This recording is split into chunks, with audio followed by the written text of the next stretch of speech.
Warning: this clip may contain greatly offensive content. Do not watch if you have a heart condition or are under 18. I'm not kidding, you will die. Hello bros and welcome to Aspect Zero BroFive production and next part of Corruption of the Champions. So, start recording right here. I know last time I got corrupted and I loaded the old save then, but if I get corrupted from now on, I will not remove the corruption. So, alright, we were to explore the city. Tel Andre, was it? Yeah, it was Tel Andre. So, Tel Andre is a massive city, though most of the inhabitants tend to hang around the front few city blocks. It seems that the whole of Maref did not leave the city of Tel Andre totally unscathed. A massive tower rises up in the center of the city, streaming oddly from what you overhear is the street. The Covenant magic users slave away in the tower, working to keep the city veiled from outside danger. There does not seem to be on the way of getting into a new portion of the city, but you keep your eyes open. Okay. A sign depiction of Hermodoptic centaur covered in the piercing hangs in front of one sandstone building, and bright pink lettering declares it a piercing studio. You glance over and see the wooden face of Urta's favorite bar, the whit BXXXX. How strange that does would be what she talks about during the tour. In any event, you can also spot some kind of wolfman hanging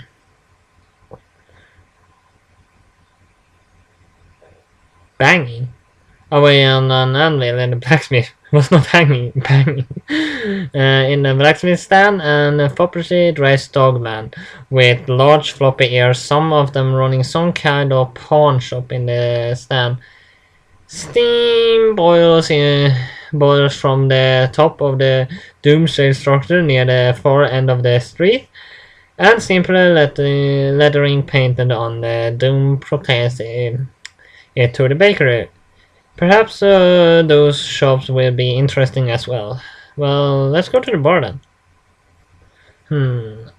The interior of the wet BXXXX is far different than the mental picture of the name implied. It looks like a normal tavern, completely with large central hearth, numerous tables and chairs, and a polished dark wood bar. The patrons all seem to be dressed and incarnate like normal people. That is, the normal people were mostly centaurs and dogmores and myriad of subspecies. The atmosphere is warm and friendly, and you hardly get any odd stares. There are no number of rooms towards the back, as well as a stairway leading up to the upper level. You see a rather buxom woman with short white hair in the neck and sleeveless black dress cleaning glasses with a bar towel. She makes the task look simple, more so because she has two pairs of arms, wrapped in what looks like shiny black gloves. She glances up at you and smiles as you enter, and you see there has additional red eyes spread across her forehead. At the table near the back and the bar sits one of the many curious sights of Tel Andre has to offer. A white-haired, ebony-skinned woman sporting twitching feline ears and tail. The curious-looking and mostly human girl sports a pair of form-fitting white leggings and a matching top hat.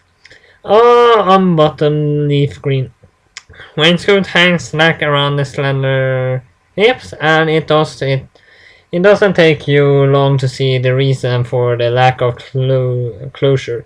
Her hefty CXX BXXXXXX resting comfortably on the table. Well, I don't know what to say about that. Since her animalistic accoutrements stop and kick the airs of the tail, she takes a deep swing of her drink, following it up with a cute little burp. You see Urta on the bench in the corner with the feet proud up on the stool. Her tail is coiled tightly around her left leg, just like every other time you've seen her. I've seen her one time before. The pretty grey fox gives you a slight nod before turning to attention back to her large square bottle of whiskey in front of her. Wait, I won't go to the pawn shop. I can apparently sell things here. Can sell a Succumbus Delight. And the Reptilium. Vitality Tunic that I still have, I want to keep. I get less money back from when I bought them for. Let's talk to Urta. Urta smiles broad and noses slurps a few dripples of whiskey from her shiny black lips. Watching you approach, she gives you a smoking hot, come-hitter look as slurs. I didn't think I had the chance to bump into you here, cutie. One of them. Wait, why does she call me cutie? I'm a man. Well, I can relate to that. I've been called cute before. I don't know why. Before you can answer, something thumps the table hard enough to shake it. You look at Urta squeezily and she shrugs through the blush is bright and whispers to her fur. The little fox squares and see it panting gasping. Maybe like that. I just realized I have to... my god, what is that? You spend a moment looking over your shoulder, but can't the life of you figure out what was freaking out about. She must be really drunk. You turn back to Sculpture, but Urta has vanished. Well, that's strange. She must have left in a hurry.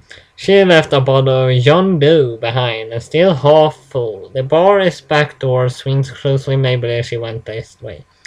Yondu. I don't trust that name. Wait. The back door swings slightly. She must have went out the back door. Alright, let's follow her. Alright, this can be interesting. The back door opens in a narrow alleyway. Surprisingly, the alleyway is covered in dirt. Oh, what a surprise. Wait, that actually is a bit of a surprise. Well, in these days cities, but in old cities like this, it's probably normal. Grass and wings from the building above cover the alleyway in shadow, making it difficult to see anything out here. You can hear a quiet gasp and what sound? What is she doing? Quietly approaching the source of the noise, you eventually spot the dark colored fog. Her tail is no longer wrapped around her legs. Instead, it's splayed out behind her, and her skirt is pressed up over her legs. Wait, what is happening? Urta's totally exposed, and it's plain to see that between the fox's legs there's more than a little horse. Alright, I don't get that. That sounds weird. Both her hands is wrapped tightly around a quivering column of horse flesh. Is she eating a horse? Wait, stroking.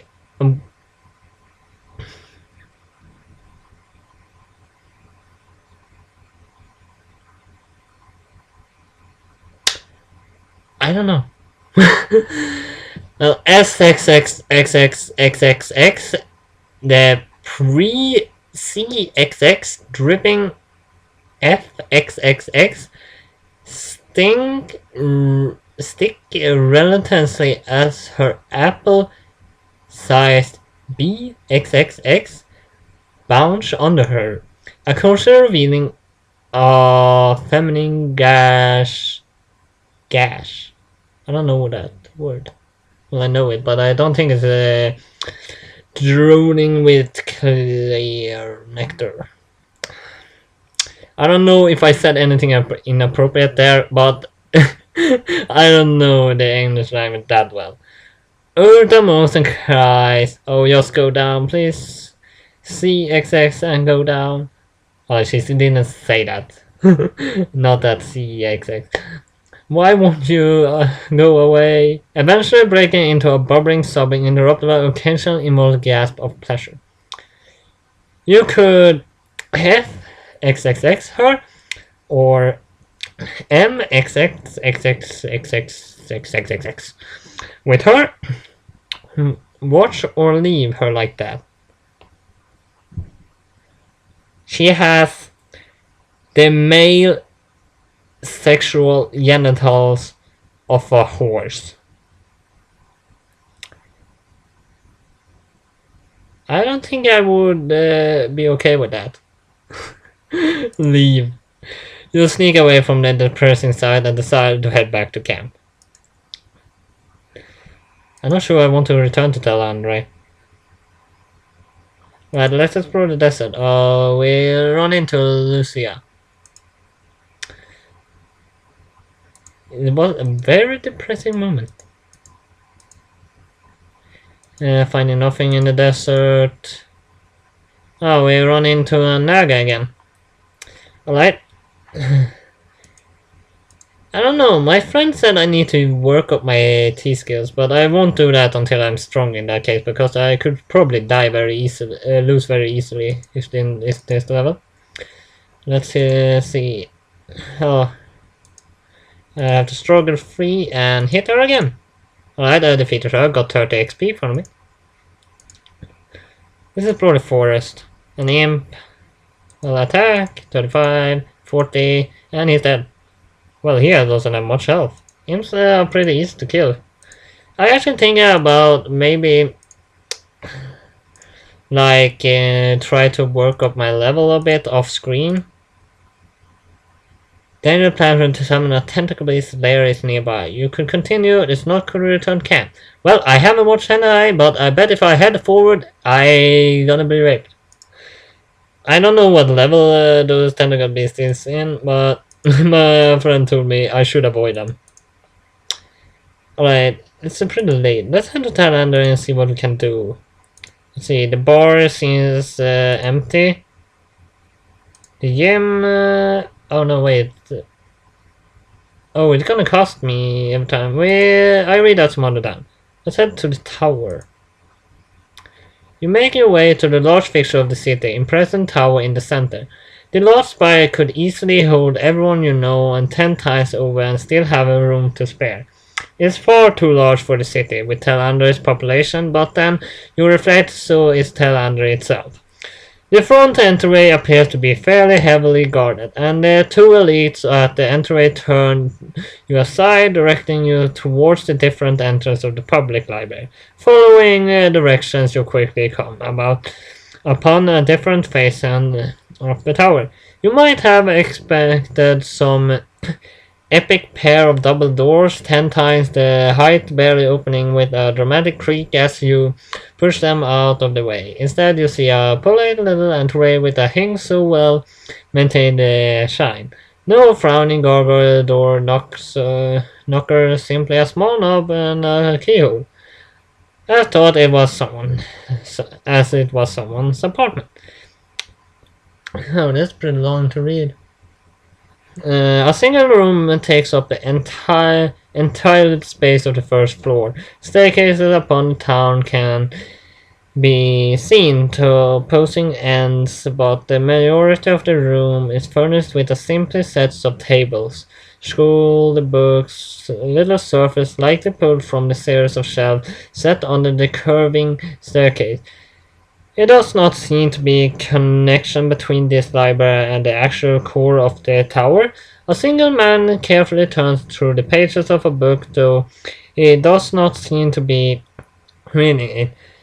Stackers of books sit next to him. As you close the door, he glances up at you.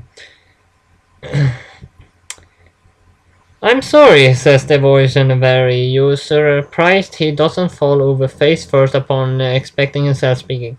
The library is not personally open to the visitors, to the frontman and... He pauses, looking at a book next to him, covered in white curse. Vandalism. I want vandalism something or someone. His eyes look twice the tired, his voice sounds darkening to the point. They are almost seen brushed pale. No pale and near the point where you think you can see his cheekbones. You're not convinced that this man has all of his health. I'm afraid there's no present estimation of to when we will reopen. Unfortunately, no other members of the Covenant's present able to devote his time inspect the record of external damage. His dress seems at odds with the feature, whether vanity or pride drives him to wear it is adores himself in the tailor's suit. The coat rests upon a chair behind him, but the waistcoat is fully buttoned and the chain of the pocket watch can be seen. Despite this attention to detail, his short hair and odd, lifeless and cool blue is disheveled enough that it likely has never seen a comb. I presume that you are not here of a social visit. Oh, come on. I have ad blocker because the viruses are attacking my computer daily. A lifeless cool blue. It is enough that it likely has never seen a short hair, and old lifeless cool blue is distracted enough and never has seen comb. Presuming you are here to social visit, he continues walking around table and approaching you. Given that they have very limited interaction with populace these days, goodness, I doubt you even know who I am. No longer recognizing on the street, not thank for the tireless work, he shakes his head, looking over your shoulder onto the town and crossing his arms. The sun rises and falls, and each time they forget more of those who work themselves to the bone to keep them safe. You are not entirely sure what warranted this monologue, but he turns back to you. I likely met you as a baby, you know. Took it upon myself to ensure that this name is every citizen will be written down to make that they had been here should they ever pass on. But you likely extended not such courtesy to me. A shame, Queen. He continues, offering his name despite the never asked. Tados Quinn, the Manaloti of Bone. But it's not long since I was known by such a title. The walls of the barrows exist, only a memory of tombs now. He looks not much older than you. You are not sure how you feel about him constantly painting for the past. But that is the matter now.